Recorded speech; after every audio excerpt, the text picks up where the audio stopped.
रात रात को दोनों जाग के रहते हैं सर। 15-15 20-20 मिनट के बाद देखते हैं सर कि अभी है मम्मी या नहीं है। तो सर बहुत मुश्किल। आप माँ के सामने नहीं जाते हो? नहीं जाते हैं सर, क्या करना है, अगर जाऊँ तो बहुत रोते हैं वो। बहुत मन करता है सर अपनी माँ से बात करने का, लेकिन वो बात नहीं कर सकते हैं, इसलिए हम भी। उस माँ का चेहरा मैं आपको नहीं दिखा सकता, सोमा देवी का चेहरा आपको नहीं दिखा सकता। इस नामुराद कैंसर ने उनका पूरा चेहरा बिगाड़ दिया है। क्या बोलते हो डॉक्टर? नहीं ठीक होते हैं, लास्ट स्टेज कर दिए। माँ से बात करते हो? सर करता हूँ मैं बात। क्या बोलती है? फोटो का ध्यान रखना, मेरे बाद इसका तू ही ख्याल रखना।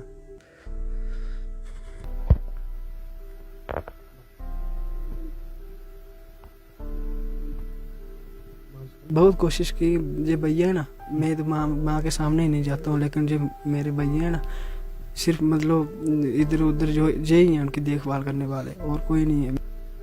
माँ को पता है कि आप राशन लेने जाते हो लोगों के घर? नहीं, माँ को नहीं पता। उसको नहीं बताया? नहीं पता है सर, जब पता चलेगा तो वो क्या सोचेंगे, परेशान हो जाएगी। आपकी माँ ठीक हो जाएगी, आप फिक्र मत करो। नहीं सर नहीं ठीक होगी, डॉक्टरों ने बोला है नहीं ठीक होगी सर, नहीं ठीक होगी। नहीं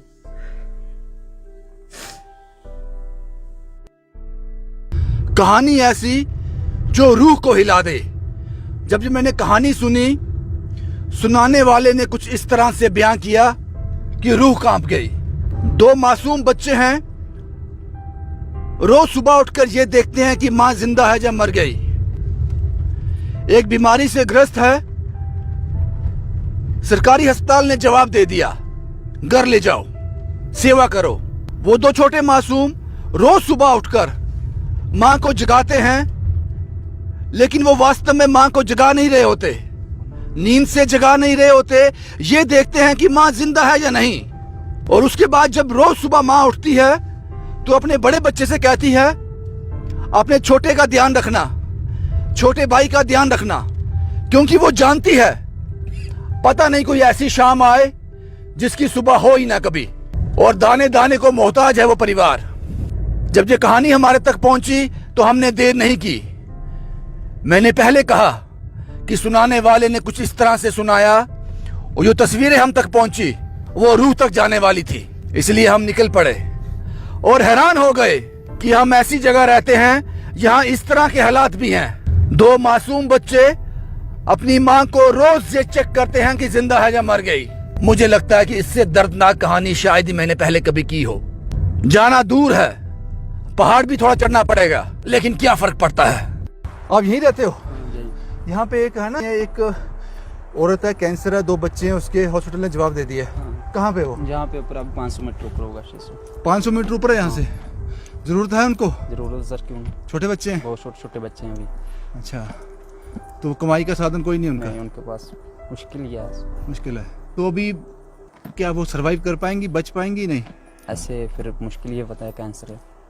ठीक है साहब। कम से कम उस माँ को तसल्ली तो दे आए। भगवान ने जितनी सांसें उसको दी हैं, उसको ये तसल्ली हो जाए कि मेरे बाद मेरे बच्चों के पास कुछ तो है। मैं जानता हूँ कि एक भीड़ मेरे साथ चलती है जो दिखाई नहीं देती। उस माँ को तसल्ली देने जा रहे हैं जो रोज सुबह अपने बड़े बच्चे को कहती है कि छोटे का ध्यान रखना। वास्तव में वो दबे शब्दों में अपने बच्चे को एक सलाह दे रही होती है कि मेरे जाने के बाद छोटे का ध्यान रखना। ऐसी इस कहानी पे है।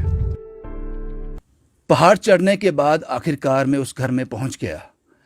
जो तस्वीरें मेरे पास आई थी, जो दर्द उस आदमी ने मेरे साथ बयां किया था, जिसे देखकर, जिसे सुनकर मैंने कहा था कि रूह भी कांप जाएगी, वैसा ही मंजर यहाँ पे है। मैं इस वक्त डिस्ट्रिक्ट रियासी, गांव सामख में हूँ। ये उस माँ की चारपाई है, लेकिन उस माँ का चेहरा मैं आपको नहीं दिखा सकता, सोमा देवी का चेहरा आपको नहीं दिखा सकता। इस नामुराद कैंसर ने उनका पूरा चेहरा बिगाड़ दिया है। और ये मासूम बच्चे पिछले कई महीनों से, जैसा कि मैंने आपको बताया, अपनी माँ को, उसकी सांसें देख रहे हैं। पता नहीं कब आखिरी सांस आएगी। और बड़े बच्चे ने यहाँ आकर मुझसे कहा, मैं छोटे भाई को माँ के पास नहीं जाने देता, क्योंकि जब वो इसको देखती है रो पड़ती है और एक ही बात कहती है, इसका ध्यान रखना। क्योंकि वो जानती है पता नहीं मेरे पास कितनी सांसें बची हैं, पता नहीं इसके बाद मैं इनको देख पाऊंगी या नहीं। इसीलिए बार बार वो यही कहती है। क्या नाम है आपका? अशोक। अशोक साहब, क्या हुआ माँ को? लिम्फोमा कैंसर है सर। क्या बोलते हैं डॉक्टर? नहीं ठीक होते हैं, लास्ट स्टेज कर ले। माँ से बात करते हो?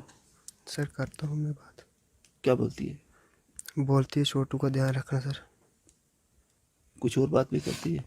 हाँ और भी करती हैं, और भी बहुत कुछ समझाते हैं सर। छोटू का ध्यान रखना, मेरे बाद इसका तू ख्याल रखना। रोती है माँ? हाँ सर।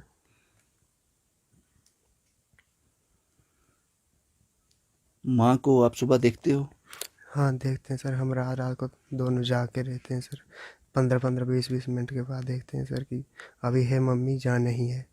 तो सर बहुत मुश्किल। आपका नाम क्या है बेटा?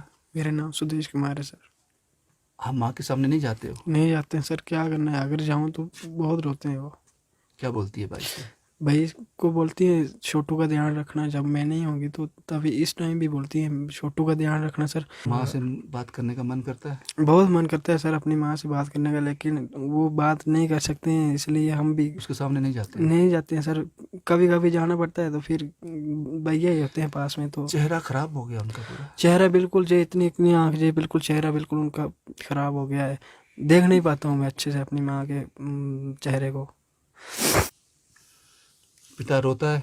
बहुत रोते हैं सर पिता भाई, बहुत रोते हैं। बहुत कोशिश की, जो भैया है ना, मैं तो माँ के सामने ही नहीं जाता हूँ, लेकिन जो मेरे भैया है ना, सिर्फ मतलब इधर उधर जो ही हैं उनकी देखभाल करने वाले, और कोई नहीं है। मैं और मेरे भैया और पापा ही है, बस तीनों हम।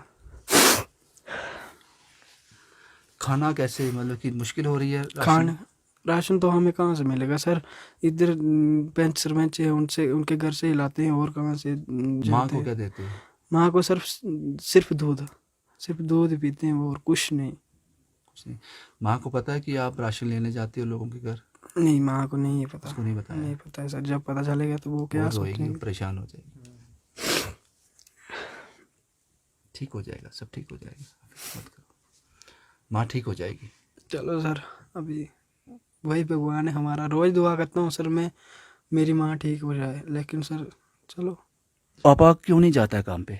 लेबर का काम दिहाड़ी लगाने क्यों नहीं जाता है? मम्मी को बाथरूम लेना पड़ता है सर। वो आपके साथ नहीं जाती बाथरूम? नहीं सर, वो पापा ही लेते हैं उनको, तो हमारे साथ नहीं जाते हैं, थोड़ी शर्म आती है, तो वही लेते हैं उनको। तभी काम पे नहीं जा सकते हैं सर। 8-10 महीने से इधर ही हैं तीनों, नहीं कुछ खाने के लिए, नहीं कुछ भी। अभी इधर हमारे पंच साहब ही रहते हैं, उनके घर से हम दूध लाते हैं सर।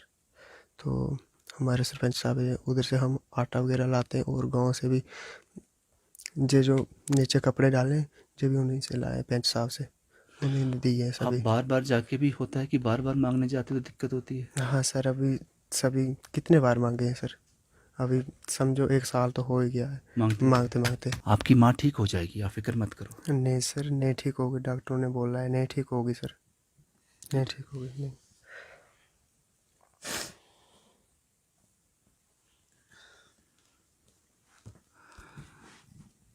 लास्ट टाइम माँ से कब बात की थी, याद है कुछ?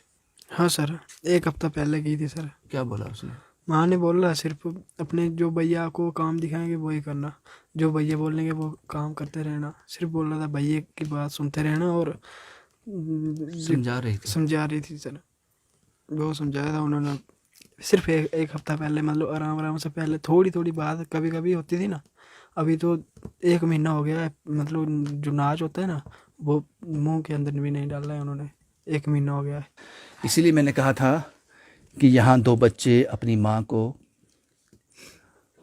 पल पल रेत की तरह अपने हाथ से उनकी ज़िंदगी निकलते हुए देख रहे हैं, लेकिन कर कुछ नहीं पा रहे हैं। शायद ऊपर वाले को यही मंजूर होगा, लेकिन हम इस परिवार की कुछ मदद कर सकते हैं। जितनी सांसें इस माँ के पास हैं वो चेहरा मैं आपको नहीं दिखा सकता। चेहरा पूरी तरह से ख़राब हो गया, इस बीमारी ने चेहरा ख़राब कर दिया है। लेकिन जितनी भी सांसें इस माँ के पास बची हैं, कुछ हम इनकी मदद कर सकते हैं। इनको राशन चाहिए और कुछ पैसे चाहिए, ताकि जब तक माँ, मैं यही कहूँगा, ठीक नहीं हो जाती, ठीक से मेरी मुराद आप लोग समझ लीजिए, जब तक माँ ठीक नहीं हो जाती तब तक इसकी माँ को भी तसल्ली हो जाए कि हमारे पास कुछ है, मेरे बच्चों के पास कुछ है। इसीलिए इतनी दूर मैं आ गया, इन पहाड़ों में मैं पहुंच गया इन बच्चों के पास। एक चीज़ और, मैंने इनसे बात की, बाहर इतनी सर्दी है, इस आग के बिना हम यहाँ नहीं बैठ सकते, इतनी सर्दी है यहाँ पर। मैंने बोला आप लोगों ने कुछ स्वेटर वगैरह नहीं पहना है? बोलते हैं कि यही कपड़े हैं हमारे पास, इसके अलावा स्कूल की यूनिफॉर्म है। भाई जो पहना हुआ है वही है, इसके बाद हमारे पास स्कूल की यूनिफॉर्म है। अब मैं बताता हूँ कि ये कहाँ रहते हैं। सर्दी बहुत ज़्यादा है बाहर, इस आग के बिना यहाँ गुजर नहीं है। ये घर है, ये 4 बर्तन हैं इनके, और इसके बिल्कुल साथ यहाँ माँ लेटी है। ये माँ की चारपाई है, 1 2 3 चारपाई हैं इनके पास। यहीं पे गुजर होता है, और यही कहानी मुझे यहाँ तक खींच के ले आई। वो 2 बच्चे कुछ नहीं कर पा रहे, माँ की जिंदगी हाथ से फिसल रही है, पता नहीं कब हाथ से निकल जाएगी। शुभम कुमार के साथ Ravindra Singh, the state sentinel के लिए।